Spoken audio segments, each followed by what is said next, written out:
And welcome back to Sports the NEMO Way, the New York Knicks episode. So as you probably guessed, we are discussing the New York Knicks all-time starting five. And speaking of fives, all five of us are here, so let's see how this goes. Drew, who is your Knicks all-time starting point guard? Walt Frazier. He is also mine. He is also mine. He is also mine. Well, we'll make that a unanimous. Wow. And we have a unanimous point guard. So Drew, do you want to tell us a little bit about Frazier? Well, in New York, he averaged 19, 6, 6, and 2 steals over his 10 years in New York. He got a championship for the 2 championships for the Knicks while he was there. He was a really good defender as well. He made 7 all defensive teams. I think they started while he was in New York too, as well. As you can tell, I mean, he averaged 2 steals. So, and I think it only kept track of like his last 5 or 6 years in New York. So it wasn't in his first couple. I think he was New York's obvious pick at point guard. I don't know. I would agree. I didn't really give anybody else any serious consideration other than Walt.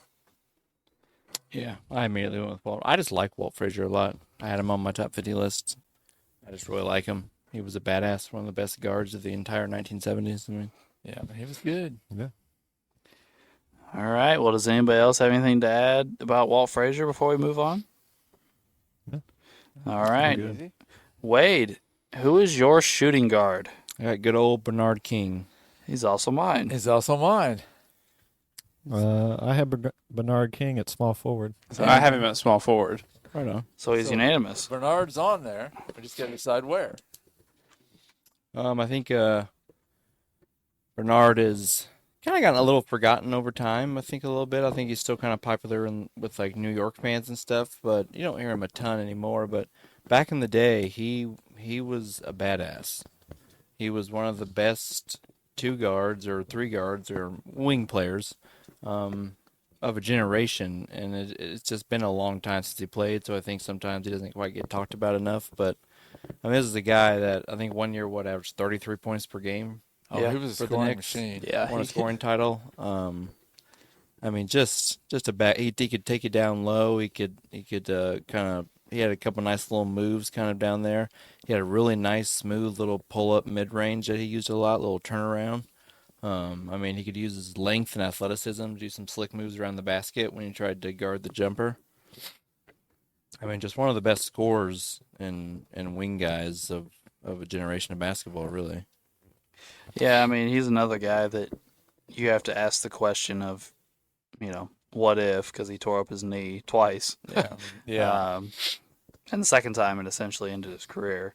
But, while he was in New York, he's 26 points a game for his 4 seasons in New York. With elite efficiency from the field. Yeah, 54%. Yeah, that as a wing player and a guy that shot a lot of little mid-range jumpers and turnarounds and stuff, that's pretty nice. Well, I think didn't for a while he hold the scoring record for Madison Square Garden. I believe So he maybe yeah. Kobe broke it, or Yeah. Well, there's been a Well, run yeah. on it lately. Yeah, a bunch of guys have been got it, trying yeah. to break it. Right, Yeah. I think you're right. I think Kobe might have got it. I think LeBron had it for a LeBron. few minutes. yeah. I think there was someone else that had a huge Dame. Maybe it was. I think Dame had Yeah, 60 that some could at be. Madison Square Garden. Yeah. So There's been Melo went off. Yeah, Melo. Melo had like a 55 or 60 point game there, I think too. so But yeah, I think you're right. I think he might have had it.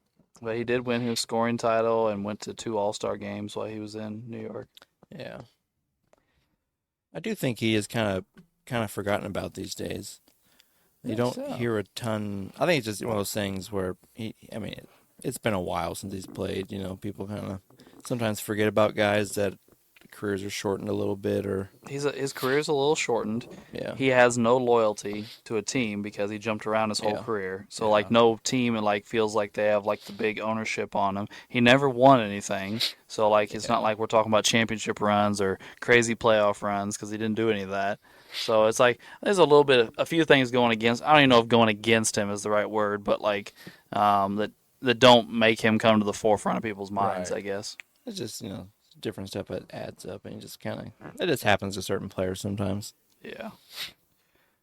All right. Well, does anybody else have anything to add on Bernard King before we move on? Mm-mm. All right. Well, so Ray, who is your shooting guard? Carmelo Anthony. That's my shooting guard. He's my small forward. That's my small Oh, forward. okay. He's my small forward. Okay. Oh, son of a Okay. bitch. All right.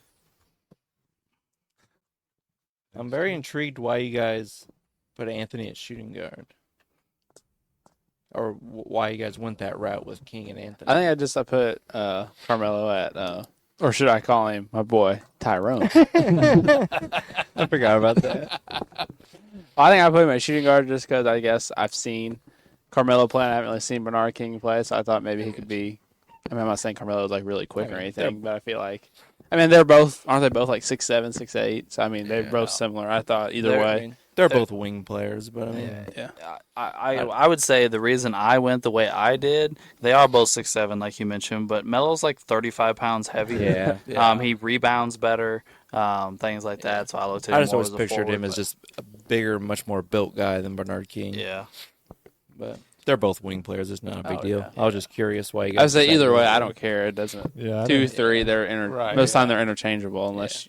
I was I just did- curious. And I didn't have no rhyme or reason. I just thought volume shooter. We'll put him at the shooting guard. So by the way, we have 3 unanimous players so far. I know. It's pretty impressive. And I think the last two are pretty. I think the last 2 are pretty obvious, to be honest, Yeah. personally. Yeah. Are they? Or I'll say Ray's Are they? grinning, so I feel Dave like the Butcher we're going and to see Jerry it. Lucas, Maybe there there's we going to be a go. shit show here, but we're going to see Porzingis show up in a minute. That'd be a second team.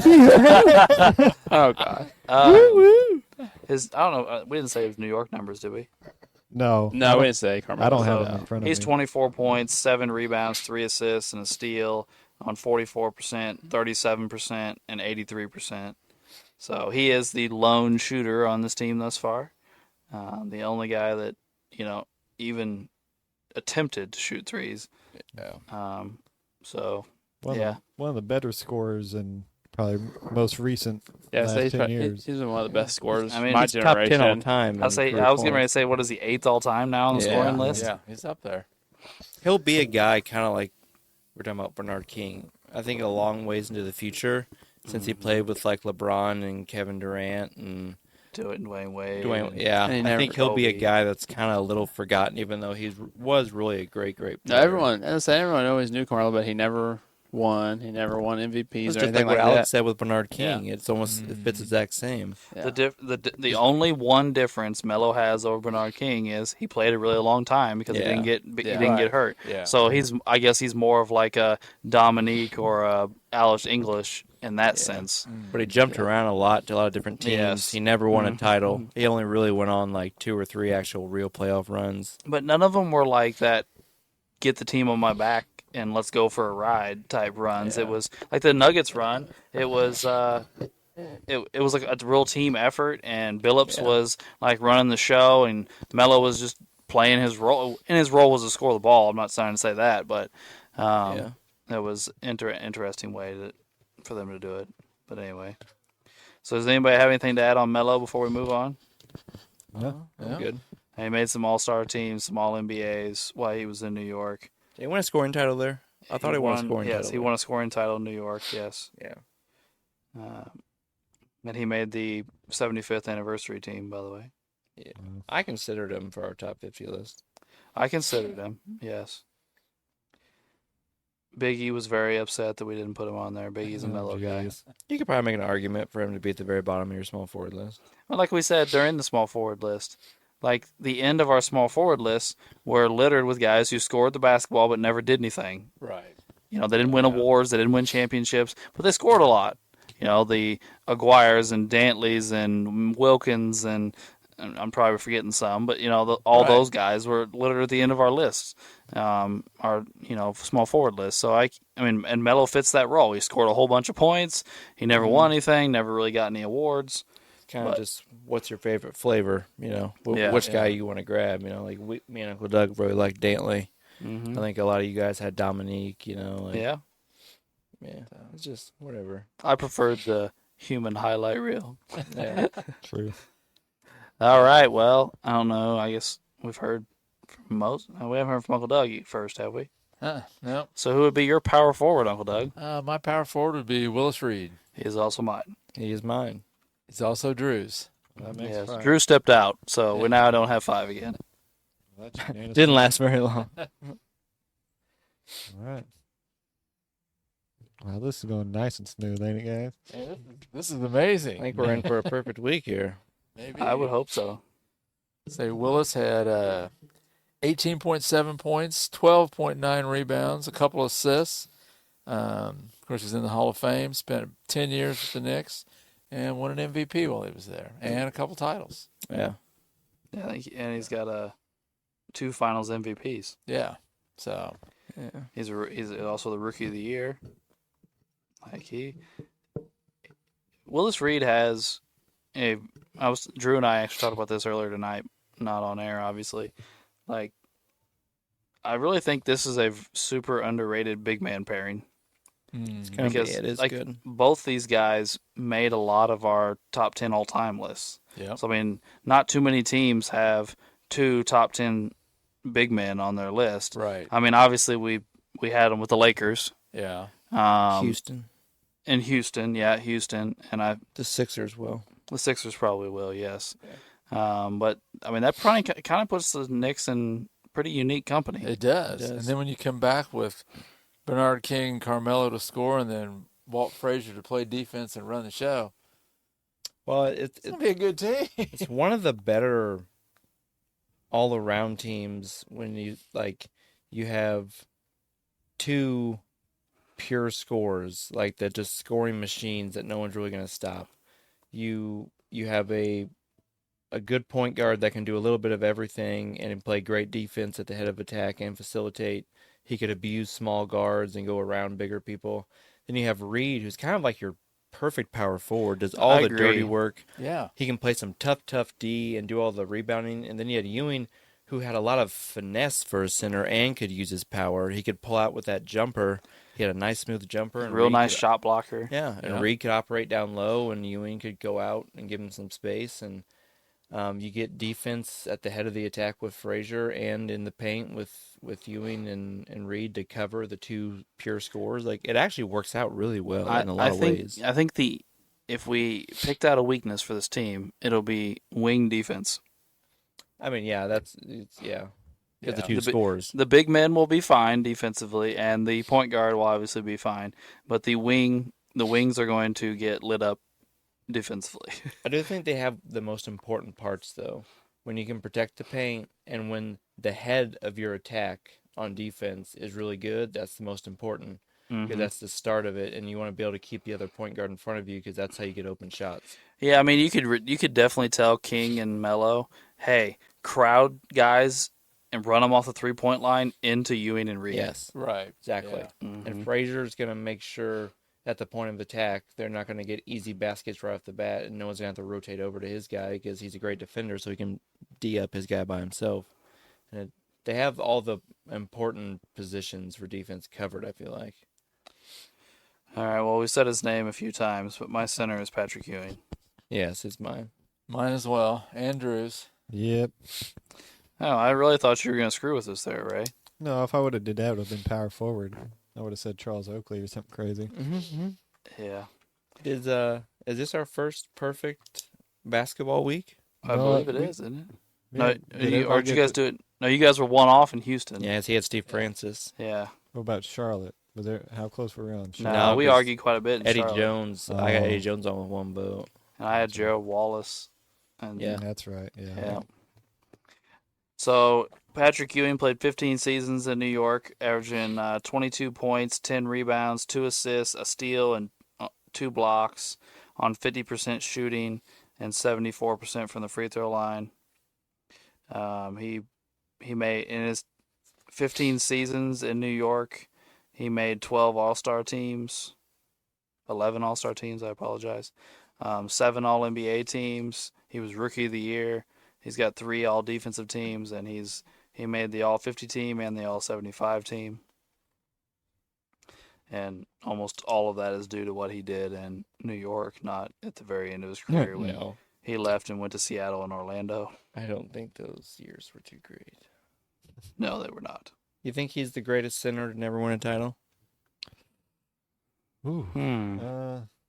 Off the top of my head, I say yes. But I'm trying to think if there's a big one I'm missing. Yeah, I was gonna say I'm thinking of my list. I mean, I would say according to my list, he has to be, Yeah. because I think he was the only center in my top 10 that didn't have one. Yeah. Hmm. Unless, I mean, yeah. Yeah, I think you're right. I'm trying to think of. Is there anyone like we would have like overlooked like a? Oh, well, he has the title. God, I don't know. I don't know. Never mind. The guys I think of that could have been maybe on our top center list have titles.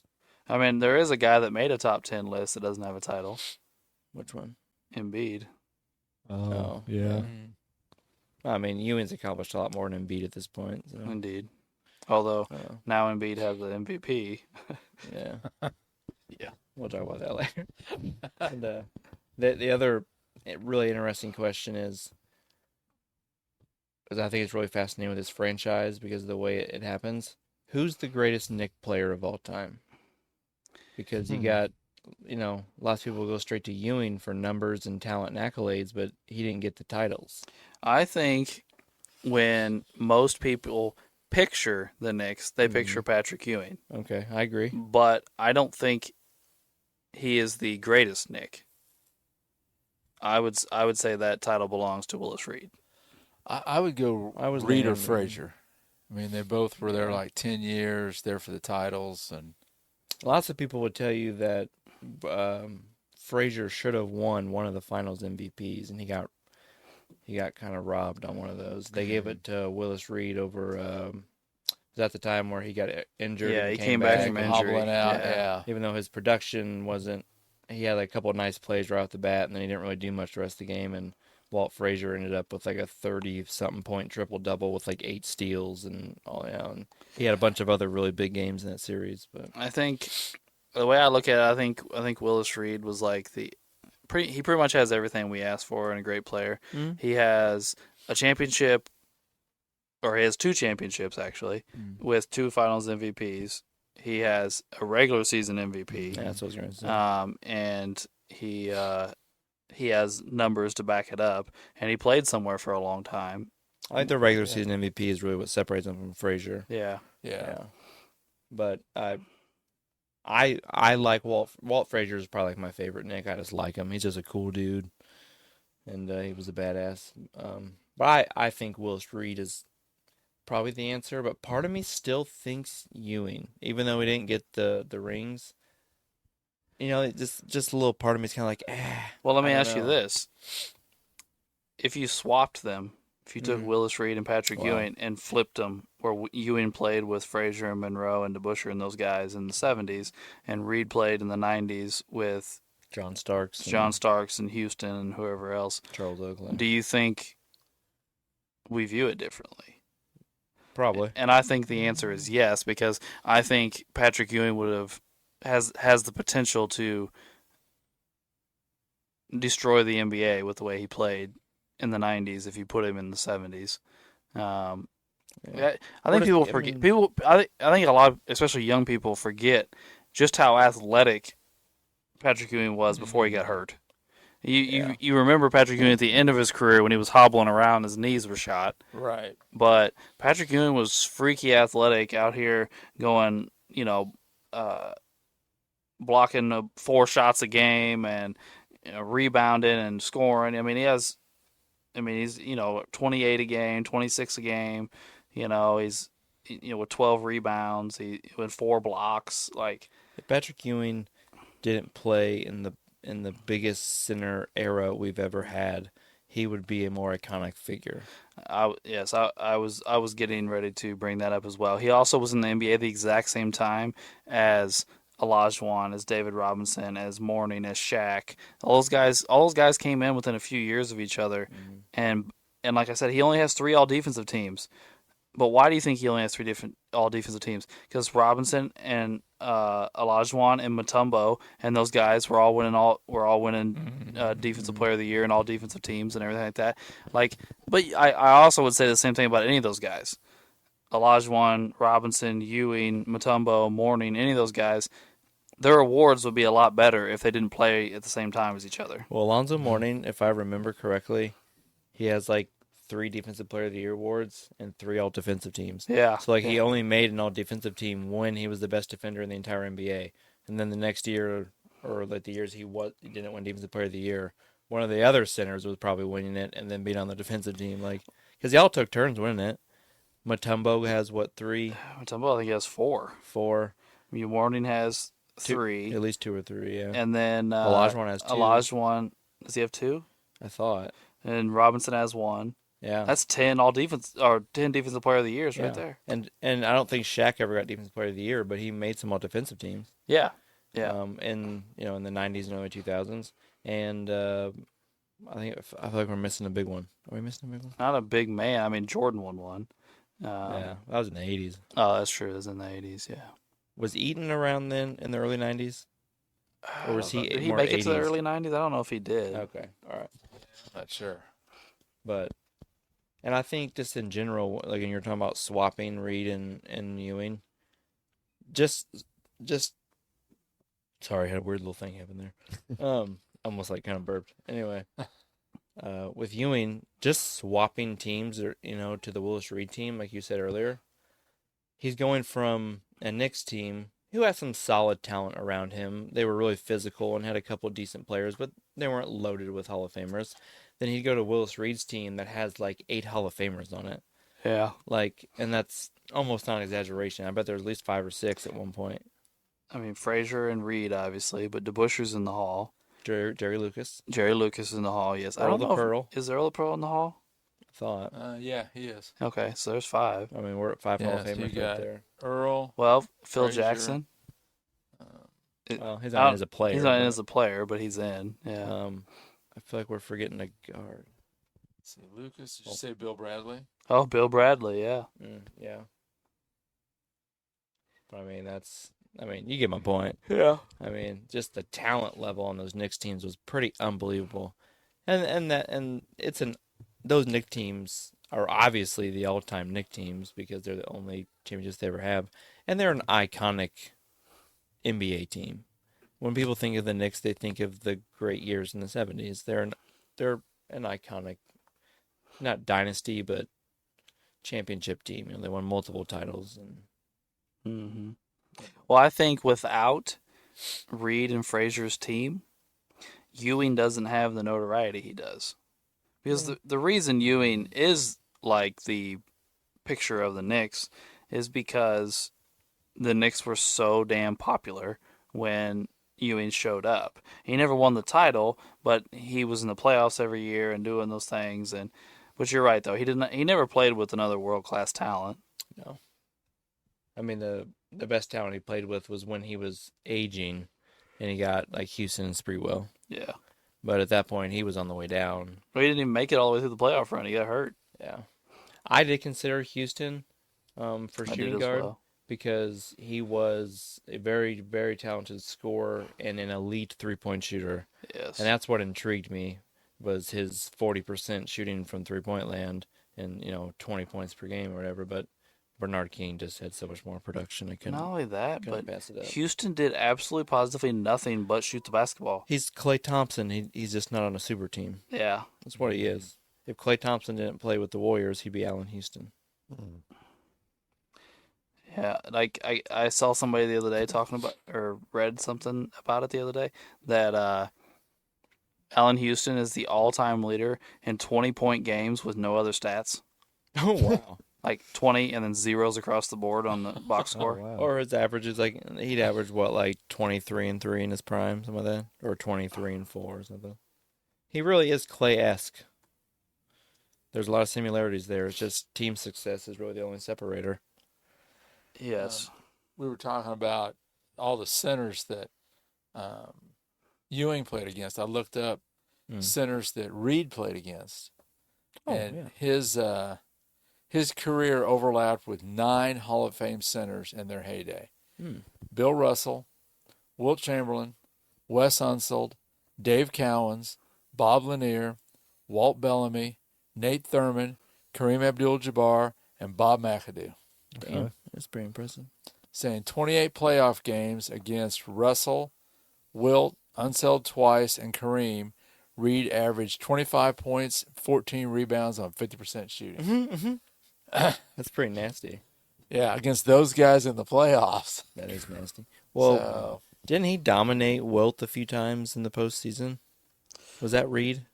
I don't remember who. I remember we talked about it in his episode in the 50 greatest players, where he had a ridiculous playoff run where he just smoked a few centers on his way there. Yeah. I guess he is kind of right in that sweet spot where he's at the end of all the super dominant 60 guys, and then he's catching the young years of some of the guys in the 70s and 80s. Yeah, he lost a couple years to Wilt and Russell at the end of the 60s. Yeah. And then He's kinda right then he in those won guys. at the beginning of the 70s before Kareem and Walton and those guys started really winning. kicked in. Yeah. Yeah. Yeah. Well, I mean, that probably why most people think he's the greatest Knick of all time. I mean, he was pretty dominant. So you asked about Allen Houston's numbers. His Yeah. Knicks numbers are 18 points, 3 rebounds, and 2 assists. Yeah. On 44% from the field, 40% from 3, and 87% from the free throw line. I mean, it's like identical Clay numbers, like Yeah. throughout his career. It really is. Yeah. Which I'm not trying to put him. I mean, I think Allen Houston was a really good player. I mean, just plays, had a bunch of team success and one didn't. Just kind of shows you circumstance. Makes Maybe Allen Houston played in the wrong era. Oh, well, yeah. If he'd have played now, They tell him to jack up more three. I'd say put up much more. For his career, he averaged 4 3-pointers a game, which I'm sure in the 90s and early 2000s, everybody was like, that's a lot. That's all. Yeah, back But then it was. Now they'd probably ask him to take 12. Yeah, probably. Really would. Yeah. I mean, hell, they let guys that aren't good 3-point shooters shoot 5 or 6. Yeah. So I mean, if you're a dominant 3-point shooter and you're gonna jack them up. Yep. All right. Well, as you listeners can probably tell, we only have 5 guys. We just have to decide a Yeah. position real quick, and then we're done. Yeah. So I would say, does it even matter at this point? We did No. like King and Anthony are our wings. So our starting 5 for the New York Knicks is Walt Frazier, Bernard King, Carmelo Anthony, Willis Reed, and Patrick Ewing. And I will say this: I think this is a formidable team. I think so. Yeah. I think this team will definitely win their first round matchup and have a good chance of winning their second round matchup in the tournament. Well, they're all Hall of Famers except for Carmelo, and He will be. Yeah. And there's some all defense there. There's some MVP there. There's, this will be a tough team. Indeed, it will. All right. Well, I think that wraps up our New York Knicks portion of this episode and will lead us into NBA talk, which I think we discussed last week. I don't think I said this before the episode, but I think we discussed last week. We were going to talk about the NBA draft. Oh, okay. Yeah. The NBA draft happened a couple weeks ago, I guess, at this point. We discussed the lottery and who had picks there and, what we thought of that stuff, but we never actually came back and talked about the draft and what happened. So we thought we would do a little bit of that here tonight. And I'm trying to pull up the draft and failing miserably. There we go. I got it. So let's just run through some picks here, and everybody can say what they think. In the most unsurprising pick ever, the Spurs at number 1 overall kept their pick and picked Victor Wembanyama, sorry. The 7'5" Frenchman. So, what's everybody think about the Spurs having Wemby? The first game, man, I was ready to pounce on his fucking ass hard on You some mean- kind of video. I assume you're speaking of Summer League? Yeah, I was ready. I to mean, he pounce. sucked ass in his first Summer League Yeah. game. That's true. I watched it. But I mean, Yeah. he came through it, so we'll see. We'll see what happens. Second game, he played much Yeah, better. he played a lot better in the second. He game. did, but here, okay, I'm gonna come out and say this. And I know it may be, according to the national media, it'll be blasphemy, but the national media set Wemby up first off. Oh Yeah. yeah. I Oh agree. yeah. They're talking about him being all NBA right off the bat, him being the best player in the NBA by year 3. He's the greatest prospect in the history of sports. These are all things the national media has talked about over the last few weeks. But here's my thing: Victor Wembanyama is going to be a good basketball player as long as he's healthy. I'm not going to go any farther than that because I don't know about his health. I definitely don't know about his body. The dude is weak as weak gets. Yeah. Guards are bodying him up, and he can't move them. He can't go through. He can't do anything with them, which is, I think, obviously is a worry. And the second game, Ray mentioned he played much better. But that being said, they just parked him next to the rim and threw him lobs, and he got put back dunks and things like that. And when he's not playing in summer league, where half the teams don't have a guy above 6'6", and they don't, they're actually playing, real rules and real defenses, and actually there might be some big men on the floor. I don't know if that's a way to be successful in today's NBA either. I'm not saying he's going to be garbage. I do think he'll be a defensive guy right off the bat. He's long enough and athletic enough. He'll be able to block shots. But he's still not rebounding all that great. They move him too easy when he off his spot when he tries to rebound. I'm just really worried about the dude's body. Yeah. And he went to a good spot. Pop will manage his minutes and his stuff. And I think that's the big thing is Pop.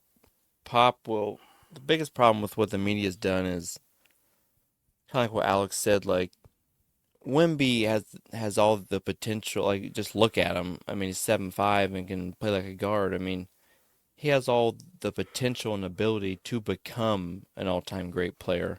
But he still but what they're failing to see is he still has to develop into it. They're acting like he's already there. Like, I agree. I think defensively he'll have a huge impact as a rookie, but offensively it's going to be up and down. He has stuff he needs to work on, and Popovich is the perfect person, I think, to help him through that and will put him in good situations because that's what Pop does. He'll run an efficient offense and get him in good spots, and he'll get shoved around a bunch and get abused in certain matchups, and he'll have nights where he'll shock everybody because he'll be 7'5" and hitting step-back jumpers and threes, and then he'll probably get dunked on, and he'll also block, some guy's shot a bunch of times. Like, it's going to be up and down, and I think he'll have a good impact, but it's going to be a process of a couple years. And the other thing is, there's not a lot of talent in San Antonio. So It's not like, there's the good and the bad with that. First off, I think it would help him tremendously if he had a veteran point guard to play with. But second off, there's not a ton of expectations in San Antonio. It's not like they're coming in and be like, hey, we got to make the playoffs this year.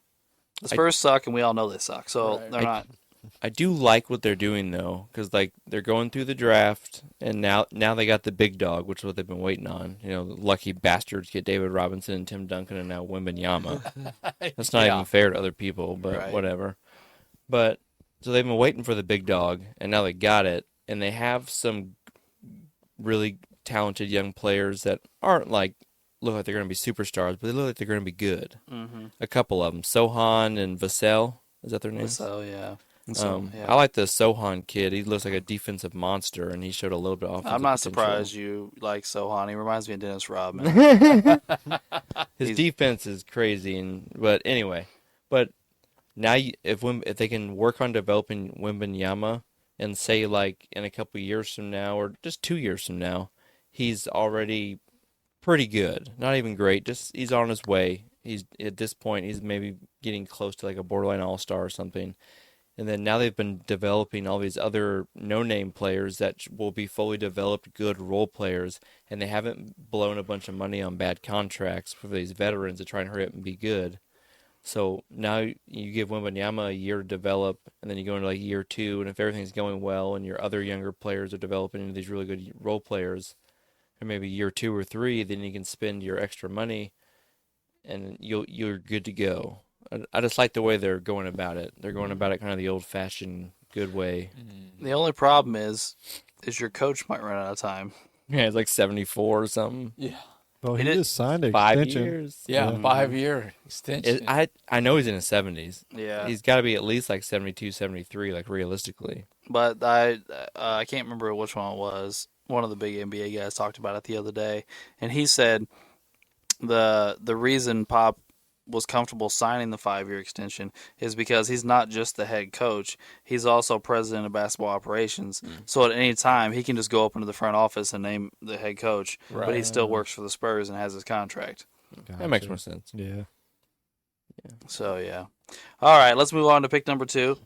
Number 2, the Hornets also kept their pick and took the wing Brandon Miller out of Alabama. He, it was a big argument before the draft who was going to go 2 and 3 over Brandon Miller and Scoot Henderson. It ended up being Brandon Miller. Anybody have thoughts on the Hornets pick of Brandon Miller? That dunk he yacked on the guy we just talking about. That was Wemby. pretty awesome. Yeah, he did have a sweet dunk over Yeah. Wemby, and he's had another nice dunk the other night too.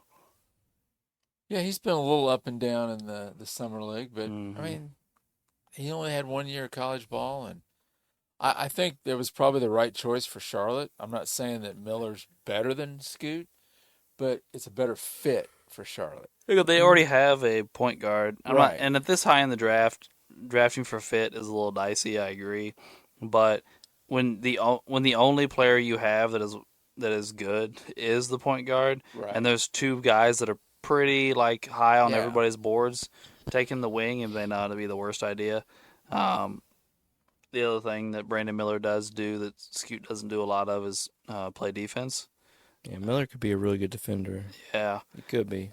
And the other thing to think on with Brandon Miller and his summer league run, which Uncle Doug mentioned, it has been up and down, is the Hornets summer league team is garbage outside of Miller, like just hot garbage. So their whole organization just sucks. So like he's playing with a bunch of bums that don't garner any attention, don't do a whole lot for him. So maybe when he's out there playing with at least formidable NBA players, maybe he'll look a little bit better. Yeah, I mean, I don't really have a super strong opinion on him and Scoot, but I think people just need to. Some people just freak out too much about this stuff. Like we don't know anything. No one knows anything. Just let him play, and we'll see how it turns out. Yeah. Brandon Miller might end up being a really good player, and Scoot might end up being injury prone. He's already hurt. Yeah, I'll say he's So I already mean, hurt. Yeah. you don't. And some of these people are already acting like Scoot Henderson's gonna be, the next like Russell Westbrook or something. Like it's just like, oh my goodness, like Yeah, just calm down. Let's uh, actually watch these people play basketball. Scoot Henderson played like 11 minutes the other night before he separated his shoulder. Yeah. And they did an emergency pod on the Bill Simmons podcast afterwards, and Bill Simmons was just like, I only needed 4 minutes to know that Scoot Henderson is a superstar in today's NBA, and like just gushed over him and was like, this makes the Hornets franchise a joke. They didn't take him and like all this stuff, and I was like, wow, that's a pretty strong statements. Yeah, people are just. There's other people too that are going crazy about it. Unless I just give these kids a chance to play. You don't know. We just don't know. Yeah, I mean, not at this point. And what they're judging him on is summer league. Yeah, which is nothing. I mean, Summer League proves nothing. right? Summer League is something you can use as a tool in your judgments of players, but if you're basing your opinions on how good they look or how bad they look in Summer League, you're going to get made to look bad most of the time. Yeah, you're just giving your draft picks a little court time. Coaches get used to them, and you're taking a look at some undrafted guys and some free agent guys to maybe find a special player that everybody missed on. But yeah, it's not like playing in the regular season. So since we've mentioned him so much, I might as well go ahead and say it. Portland, maybe surprisingly to some, kept their number 3 overall pick and took Scoot Henderson.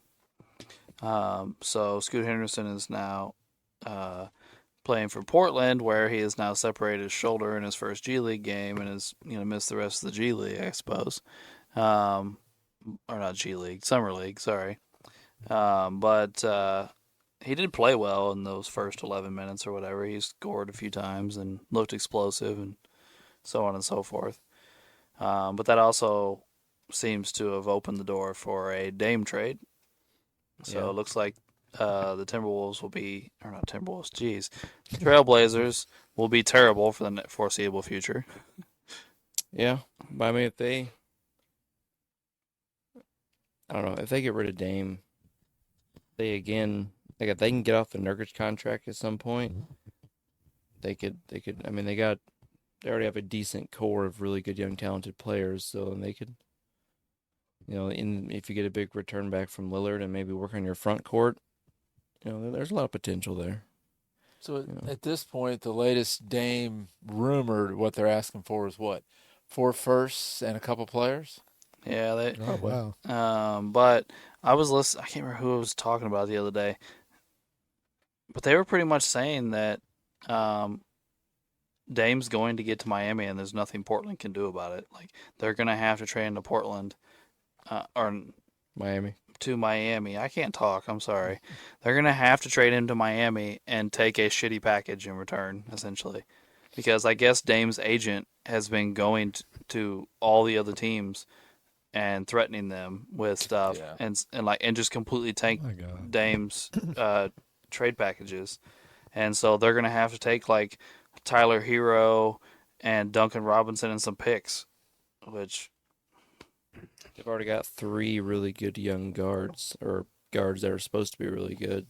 There's no need for Tyler Hero at all. They already have Anthony Simons, Scoot Henderson, and Sharp, their pick from last year. So there's literally no need for Tyler Hero whatsoever. They're going to build their team going forward around the 3 players I just named. They need to get some more teams involved. Some of the stuff I've been reading is talking there may be 3, 4 teams involved. Hero may go one place, and that's probably one reason it's taken so long, is they're trying to hold out for as much as they can get. yeah, a lot of teams are saying Brooklyn is going to be involved in this trade in some way, shape, or form. Here's my question. Can Dame and his agent actually do anything if they just say, we don't care, we're going to trade you to Boston because we want Jaylen Brown? Like, can they actually do anything about it? They can't do anything about it as far as that, but what I can't remember who was talking about the other day, but essentially what they were saying is Dame's agent is telling all the other teams in the NBA, Dame's going to refuse to report if you trade for He just him. won't play. So the other teams are like, why would I offer a big package for a guy that won't play for me? Yeah, that's just going to not play. Well, I mean, they can just take all of his money if he refuses to play, right? If he doesn't play, he doesn't get paid, right? Like Right. Ben Simmons did. So he won't do that. I would just call his bluff and do it, to be honest. He ain't going to do that. Especially if you're a team like, I can't remember who just said it, but one of you just mentioned Boston. Like, if you're getting traded to a contender, why would you sit out? Right. Even if it's Yeah. not the contender you wanted to be, like, He won't. I'm just telling you, he won't do it. Oh, I'm just going to prove a point and sit here for 4 years and collect $0. Like, no, I want my $50 million that is coming to me. I think in a few years he's going to get like 63 in the million. last year. He makes $63 million the last year of his deal. You're going to tell me he's sitting out? No, he's not. He's going to go report and he's going to play. Of course, he might get an ankle injury and Or or pull a hammy and Or, hey, guys, he might be depressed or have that's a right. mental health issue. That Might- worked might need for a Ben mental Simmons year. for a while, yeah. I don't think Dame would work this hard for the past decade to keep his nice reputation to do that. Yeah. I think you're right. I'm just playing Yeah. devil's advocate because some guys I think would. I No, don't think Dame's you're right. one of them. I mean, There are guys out there that will. have you watched James Harden the past 3 years? Or Ben Simmons. He's done it 3 years Yeah, in a row to 3 right. different teams. Yeah. Well, I will say this, though. I don't want necessarily to see Dame in Miami. There's at least a handful of teams I'd rather see Dame go to, just from a basketball fan standpoint. I think it'd be better if he went to Milwaukee or he went to Philadelphia or I'm just trying to think off the top of my head, but I think him in Philly would be really interesting. yeah, I mean, I don't know. I don't really care where he goes. I just want the Blazers. The Blazers deserve to be able to get a lot for their superstar player. So playing these stupid games just make you look bad, and it's just a dumb look. And everyone is growing tired of all this bullshit nonsense that all these players are pulling. And the Blazers, if they want to wait until they get a good package, that's fine. They're cooperating with Damian Lillard. They're giving him what he wants, which is a trade. So just shut up and sit there and let them do their jobs. So then you can go to your new team and do your job. Yeah. Like, just shut the fuck up. I think really what he's scared of is he's scared of one of these teams that's rebuilding that has a shitload of picks swooping in and offering something to the Blazers they can't refuse. Like the other day, I think it was Windhorst said that like the best package that of any team that has talked to Portland that has been offered has come from Utah. Yeah.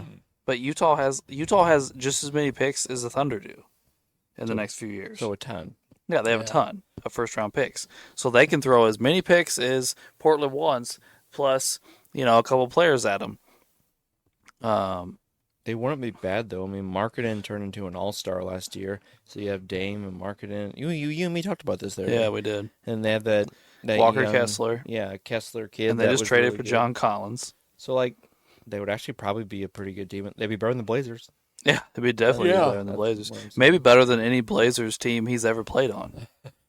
Yeah, the only one that would rival it was when it was his young years. When he had Aldridge, Batum yeah. and Matthews and all them. Yeah, but the only problem is Dame wasn't Dame yet. Yeah, I mean, he wasn't. Yeah, Dame. I mean, he was good. But Aldridge. I mean, he had another All-Star in Aldridge, and then it was young and athletic Batum and Wesley Matthews, who were great two-way players, and could both shoot. And him and Aldridge were the All-Stars. Like they were pretty good. I used to play with them on 2K all the time. Yeah. All right, we better move on, or we'll never get through the draft here. Then the next two picks, the Rockets and Detroit took Thompson brothers back to back. So let's start off with the Rockets. Anybody have an idea what the Rockets are doing? Until they change their culture, it doesn't matter. Well, they just took another guard. Like they're just stockpiling young, freaky, athletic guards. They can't shoot. Them and the Thunder have some of the most young talent of maybe anyone in the entire league. It's just a matter of what they do with it. I was gonna say, but the difference is the Thunder seem to be building it, and the Rockets seem to be teaching them absolutely nothing, and they just go out and run up and down the floor, jacking shots and sucking. That's what I said. Culture. You gotta change culture. That's why I got Ime Udoka. He's gonna go out there and scream at him, and if you don't play defense, he's gonna bench you. So bye bye Jalen Green. But Thompson's got a lot of potential. He's super athletic, and there's a lot of promise there. We'll just see what happens. Just gotta get a jump shot. I agree. But then the next pick, the other Thompson twin, went to Detroit, who also, this will be the third year in a row, super high in the draft, is taking a guard. Yeah, Cunningham and Ivy? Cunningham, Ivy, and now Thompson. So now they have three super young guards, and none of them have great jump shots. And They're uber crazy athletic, though. yeah, they're very athletic. And all three of them are really kind of point guards. Cunningham and Thompson are both big enough they could probably guard most two guards. Yeah. But Cunningham definitely is the point guard, though. I mean, he's the best player on their team. Mm-hmm. Cunningham's at the end of his rookie year, he looked like a legit good NBA player, and I think he'll be an all-star in no time. Yeah. So it'll be interesting to see what those teams do. Detroit does have a really young nucleus as well. They do. All right, number 6 pick, the Orlando Magic. And I want to point out before I talk about this pick, the board fell exactly the way I wanted it to from what I talked about in the lottery. I don't know if you guys remember, but I said if Cam Whitmore falls to Orlando at 6 and we can take Grady Dick at 11, I will be thrilled out of this mind. Both those guys were on the board at both those picks, and we took neither of them. Yeah. Lots of people didn't like your team's draft. We took Anthony Black, the guard out of Arkansas, with the number 6 pick. He's a 6'7" point guard, very good defensive player, good ball handler, facilitator, and can't shoot a lick. Kind of reminds you of Markelle Fultz, the starting point guard for the Orlando Magic. Yeah. So Very Or wait, Jalen Suggs, the other guard for the Orlando Magic. Like we're just again 3 guards that can't shoot. Yeah. So that's interesting. So I Everything. Oh, go ahead and finish. no, I was sorry. We're watching a summer league game and Chet fell down awkwardly, and I was like, ugh. I don't know. Everything I read said with your all's first pick, they really liked the player, but it was a terrible fit. And then everyone seemed to just really absolutely hate your next pick. Yeah, join the club. But I will say this: Anthony Black has looked really good in summer league. Yeah. And he looked good at Arkansas. I Yeah, watched him yeah. play several times last year. He took over some games. Yeah, Like well, I say, not jump shooting, but like Alex said, it's just I don't think anyone thinks he's bad. It's just the fit with the team. right. But yeah, In today's NBA, you just can't build an entire backcourt with non-shooters. no, you gotta at least have one back there. But anyway, going from my favorite team to Ray's favorite team, a little bit of a situation here.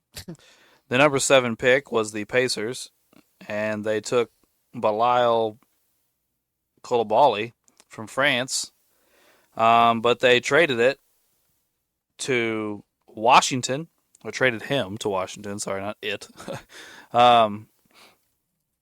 And Washington had the 8th pick, where they took Jarris Walker and also gave him to the Pacers. So they flopped picks there. And for this draft conversation, that's really all that matters. There was more things involved outside of the picks to get the Pacers to drop one. But your Pacers ended up with Jarris Walker from Houston. Ray, how'd you feel about that? Well, I don't know anything about the guy. So, I mean, cool, I guess. I mean, we'll find out. But I don't really know anything about him quite yet. Well, I will say this, Ray. I like the pick for you guys. I think Walker is a nice pickup because he's a stretch 4, which I think will be nice to play alongside Turner and all these guards you got. Possibly Turner. Possibly. We All right, you guys. We got that Siakam trade. I was gonna say you might be trading for Ayton. Hold on, you might. But anyway, it's always nice to have somebody that can spread the floor that doesn't clog up the lane. But he's also a big bruising rebounder. Yeah, he's a tremendous athlete too. Yeah. Isn't See, that's what we need. We need that. So, and as I think most of us know, one of Turner's bigger deficiencies is his rebounding. So, adding a guy that can spread the floor but also go down and be a rebounder, I think is Defense. And play defense. Yeah. Yes, I think thought it was a great move by Indiana. I mean, Yeah. they got the guy they needed and picked up extra draft picks. They just moved down one spot. he? He has potential to be a really solid forward that does a lot of important things to help you win. You don't always get players that do stuff like that. I know that sounds kind of cliche, but it's true. You need players to do all the dirty work and rebound and play defense, and Well, and Well, that's Houston, the last few years when he's been there, has been a really good team. mm, And you like to pick up those guys that come from a winning culture. Mm-hmm. And especially when you're trying to change your organization's culture. The Pacers are building. They made some progress last year, and next year could be a year they could push for a playoff seed or something. well, and here's a team that actually picked a really good player that they needed. That fits, doesn't duplicate what they already have. Yeah. They didn't go out and draft another point guard, Although they did immediately after the draft trade for Obi Toppin, who is a stretch 4. So Well, he could play center and power forward in today's NBA, and it gives you good depth. Or maybe you start him and have the rookie come off the bench. Maybe yeah, maybe. Yeah. let him develop. I don't know. They do seem to have made some nice moves to up their overall talent level this year. I agree. And then we got, well, we'll stick on the draft. I won't go into Roger Brown or whatever. So Koulibaly, the kid from France, ends up in Washington. I don't know a ton about Koulibaly. I just know what I heard and read. Pretty much they're saying he's a project, which I guess at this point in Washington doesn't really matter. I mean, They're gonna suck. they traded for Jordan Poole and re-signed Kyle Kuzma, so they're just going to put some chuckers out on the floor and see what happens, I guess. That's Those what two it's are looking like. those two are going to shoot 60 times a game combined, I think. Jordan and, Poole's not going to stop shooting next year. Now that he ain't got no one telling him he can't shoot. Oh, he's got the green light now. Oh, baby. The only thing stopping him is whether he can get the ball from Kuzma. Yeah. The reincarnation of AI is coming. 30 points on 30 shots, baby. Oh, geez. He's going for it. Worked so well for Bradley Beal the last few years. All right. Well, then Utah took Taylor Hendricks from UCF, another bigger forward there. I never watched him play, playing at UCF. I didn't watch those guys I play. didn't see him either. But he did shoot 42% from three, and he's a 6'9" athlete that blocks a lot of shots. So I feel like shot blocking 3-point shooter is usually a decent combo. But I don't know a lot about him. Yeah. He probably won't play this year anyway because they have so many bigs in Utah unless they do trade some of them. They do have a nice collection now. Yeah. And then Dallas ended up they had this pick. They took Cason Wallace from Kentucky, but then they traded him to Oklahoma City, who had taken at 12 Derek Lively. So the center from Duke, Derek Lively, is now in Dallas. Derek Lively is a athletic shot blocker from Duke, 7'2", big time shot blocker. My biggest problem with Lively, because a lot of guys were gushing over him, was why are you 7'2", playing at Duke, and starting and playing big minutes, and you average 5 rebounds a game? I don't know what it is with these Duke guys. Zion can't rebound either. Yeah. I don't know. He has a lot of defensive potential, which is what the Mavericks got him for. We'll see. Yeah, I think this coming year might be a decent backup center for the Mavericks. We'll see how that works out for him. He could turn into maybe like a Tyson Chandler-esque player. Yeah. At number 11, my Orlando Magic, and I think surprised just about everybody in the draft by taking Jet Howard from Michigan. I don't think Jet Howard is a garbage basketball player. He can shoot. I did think there was other shooters in the draft. We do severely need shooting in Orlando, that did more on the court. I'm not sure why we fell in love with Jet Howard more than somebody like Grady Dick or somebody like Jordan Hawkins. Right. That are also really good knockdown shooters, but maybe provide more on the court than Jet Howard. But I've heard a lot of talk about Jet Howard played majority of the season with a bad ankle. So they're thinking that that affected his defense and his rebounding and playmaking a lot, maybe more. And Orlando thinks getting the offseason to get his ankle healthy, maybe he'll be better at those things. But I don't know. I have no idea. I'll say I had read a little bit about Jet because some places had him going to the Lakers at like 17. Yeah. And the big knock there was his defense because Darvin Ham wanted more defense. But he is a good shooter. Yeah, and he's bigger. He's 6'8". He's Yeah. bigger than some of these other guys. Kind of 6'8", 215 coming into the league. He could probably put on some more weight. Maybe a bigger guy if he can defend a little bit would be nice. I don't know. Then at 13, the Raptors took Grady Dick. I have no idea what the hell Toronto's doing.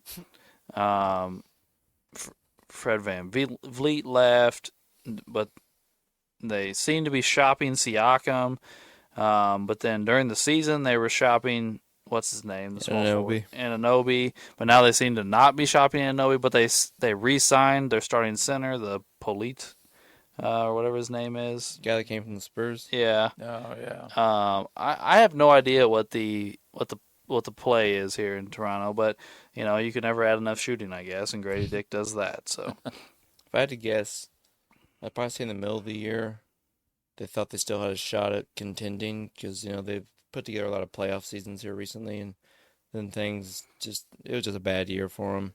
And then at the end of the year, I think they decided maybe we should shift towards some other players and do a small little reshuffling or small rebuild because Siakam and Van Fleet are like 29 or 30, and Anobi and Scotty Barnes are like 21 and 23 or something like that. So maybe they're just trying to do a soft little reboot or something to try and get some because they've run their course with that roster they had with Siakam and Van Fleet and Anobi and all them. Yeah. The Pelicans at 14 took Jordan Hawkins, the shooter out of UConn. Here's my question with the Pelicans: how many wing shooters are they going to draft and sit on their bench and not play? Right. They just keep drafting them and putting them on their bench, and they just sit there because they have so many guys.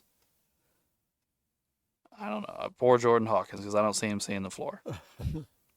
Atlanta took Kobe Buffkin, another guard out of Michigan.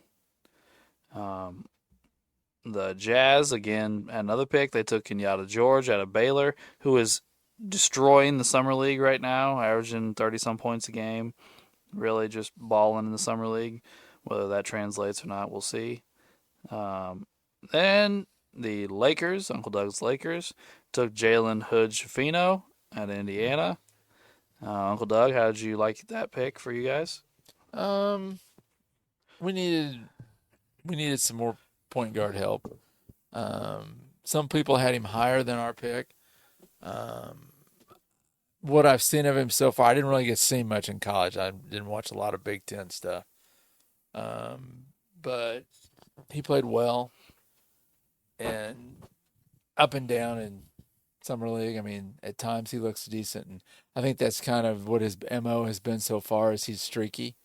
Mm-hmm. He has big games and then he kind of disappears. Since we've got other point guards, maybe they can let him develop behind him and fill in. Yeah, I thought it was an interesting pick for you guys. I mean, ball handling. He's a little taller. He's like 6'5" for a point guard, so that's always decent. It was an interesting pick for you guys. I think it could pay off potentially, but I mean, how much ball handling is there left to go around and with the Lakers between LeBron and Reeves and those guys? So he may not play much the next year or two. Yeah. Number 18 and the most Miami Heat draft pick ever. They took Jaime Jacaz Jr., the forward out of UCLA, who is like the do-it-all forward type. He scores a little bit, he rebounds a little bit, he passes a little bit. He's a bulldog on defense. Just a all-around player, but he's not freaky athletic. He's not really big enough to play in the post, but he really goes down there and bangs with guys. Yeah. Like he's just a very Miami Heat type player. Yeah, tough, hardworking. He fits right in with the Heat. So I think he has the potential to be like that PJ Tucker, Jay Crowder type small ball power forward. Exactly. I think that's a very good classification for him. He's going to rebound a little bit. Maybe not a big man rebounder, but rebound a little bit. He's going to play really tough defense. He's going to stand in the corner and shoot open threes. Those type of things, which is something that, every team can use, but Miami does have a little bit of need help in that area. So I thought that was a great pick for Miami and not surprised in the least when they called his name. The Golden State took Brandon Podziemski, which he's played really well in the Summer League. Again, I don't see him seeing the floor at all. First off, young players don't see the floor in Golden State. And second off, he's a point guard. He's kind of a combo guard, but you already have Curry, Chris Paul, Klay Thompson, and they just traded for Corey Joseph. Yeah. Where's he seeing the floor? G League. Yeah. Yeah. And then one of the bigger surprises of the night at number 20, Houston was able to take Cam Whitmore, the guy I wanted to take at 6. But reports I've heard is that a lot of teams had concerns with scans of his knee. So a lot of teams passed on him, but when it came to the Rockets at 20, who already have a really young team, aren't ready to win, and they already have a bunch of guards anyway, they're like, hey, we can take a chance on the talent. Yeah. So they took him. You never know when he can get another Brandon Roy. Even if his time in the NBA is going to be short, he might get a great 5 years. Yeah. Yeah, that's true. Help you win. I mean, they have like 7 super young, super talented players, and some of them have already shown flashes of being really good. So if they can actually change their culture and keep developing some of these young players, and Ime Udoka turns out to be really good for them, they could be dangerous. They could be nasty. But it's just all a matter of if they can actually start turning things around and committing towards winning, not putting up stats. After that, pick 21, the Nets took Claxton's clone and Noah Clowney, a 6'10", super skinny shot blocker. So that'll be interesting to see what they do with that. And then they also had pick number 22, the very next pick, and they took Derek Whitehead out of Duke, guard out of Duke. I watched Duke play a handful of times this year. I wasn't super impressed with Whitehead, but most of his college career was spent on the injured list. Right. Big question mark for him is the injuries, yeah. So, yeah, we'll see about that. At pick 23, Portland had another pick, and they took Chris Murray, not to be confused with his twin brother, Keegan Murray, who starts for Sacramento. But I thought that was a decent pickup for them.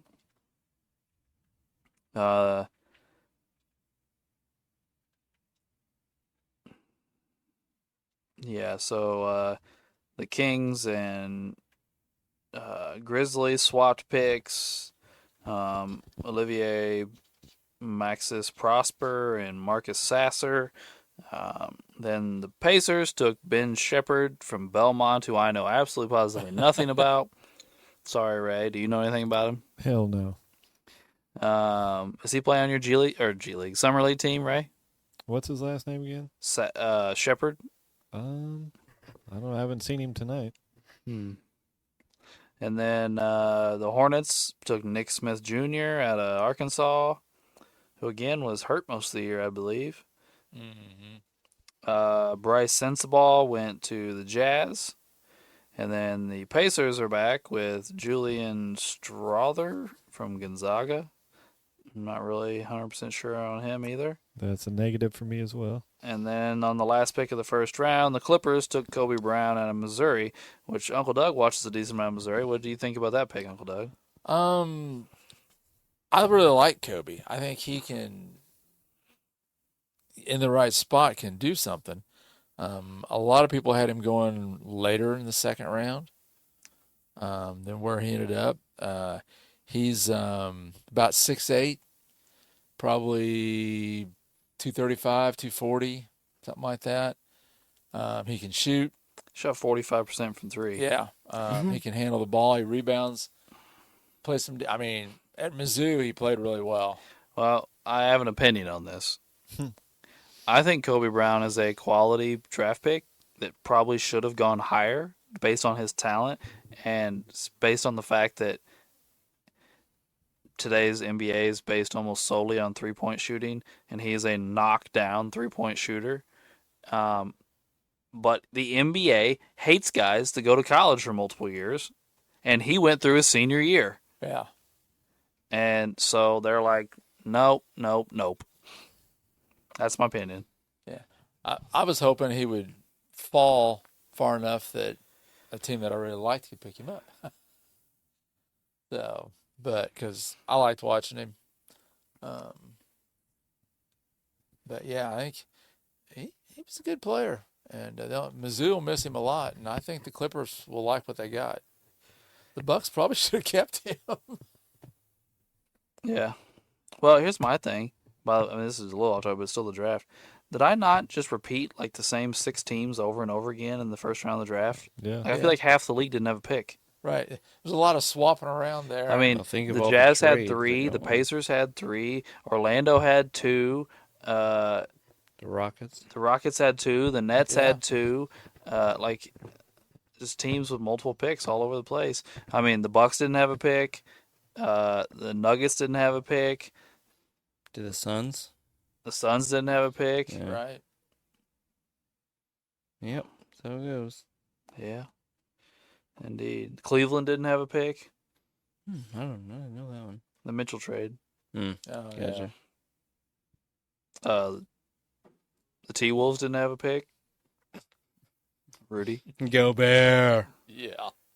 That Drew's works out favorite well. player. Yeah. Oh boy. Just get Drew a Go Bear jersey for Christmas. We should. We should totally. I'll go in on it. Depending on how much we can get it for, I'll go in on it too. Maybe we can just get one of those jersey T-shirts, a little cheaper. Get a little There you jersey. go. Yeah, totally. Or we can just make our own and put like his face on the front, and then put Go Bear on the back, and put the goat, and then have like a goat underneath it, just for Drew. Oh shit. All right. Well, does anybody have anything to say about the draft before we wrap up this episode? No, I think we talked about the players that we were interested in. Yeah. Yeah. I think so. The only comment I would make, kind of, and this again coming from my team because that's who I followed the most during this whole process. I'm probably more excited about the guys we signed after. Yeah. Um, I think the Lakers had a great offseason. You He know, makes a lot I of mean, good moves. some of the undrafted guys they picked up. If you watch the summer league, Demoy Hodge out of Mizzou played with Kobe Brown, was the leading steal guy in the SEC last year. They picked him up. He's about 6'3" to 6'5" in that range, and he can shoot the three. I told Drew, I said, Hodge is still out there. I hope we pick him up. Because a guy that shoots three and plays defense is exactly what the Lakers need. I think most teams would take that. And this big center, I think it's Castleton, something like that, big 6'11" kid out of Florida. I wouldn't worry about signing somebody else. I'd let him play behind the other guys they picked up. Yeah.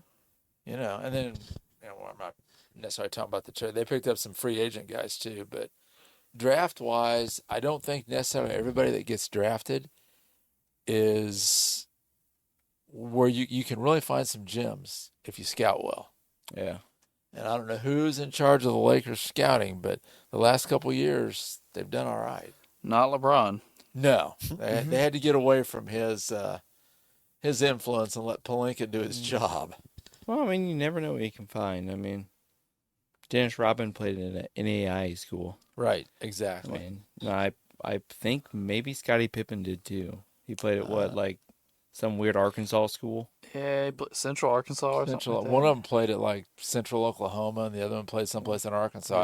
I know Rodman was in AIA, and Pippen maybe I don't know. I think Pippen played Division One, but it was like a Division One AA or Might something have like been, that. yeah. It was smaller really? though. But yeah, there's some guys out there. Yeah. If you don't mind looking for them. Look up what the Scottie Pippen one. I'm really intrigued by that. I want to know what division it was. I mean, we can look at our local college here, and we get the football players drafted to Yeah. the NFL. Yeah, and then we got NAIA school right here. And, Oh, QU just had a player drafted in the baseball draft yesterday. Yeah. yeah. Like in the second round. It was like, wasn't even like, University of Central Arkansas is where There we go. Scottie Pippen went. Mm. Does it say how big a school it is or what conference it's in? Not yet. I'm looking.